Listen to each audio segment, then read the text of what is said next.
বিড়াল হচ্ছে সবচেয়ে সুন্দর একটা প্রাণী। বিড়ালটা হচ্ছে আমাদের আবেগের জায়গা, ভালোবাসার জায়গা। নবীজির একটা বিড়াল ছিল, নাম হচ্ছে মুয়েজ্জা।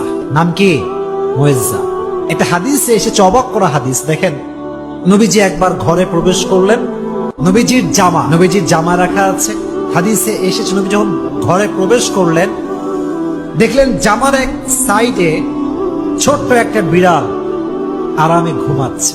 সুবহানাল্লাহ, ঘুমিয়ে আছে। নবী যখন আসলেন, তিনি চাইলে ডাকতে পারতেন যে বিড়াল ওঠো, আমার নামাজের সময় হয়ে গেছে, আমার জামা আমাকে দাও। এই হাদিসটি আমি সকালে পড়েছি, বড্ড অবাক হয়েছে। হাদিসে এসেছে নবী বিড়ালকে ডাকেন নাই, তার শরীরে স্পর্শ করেন নাই।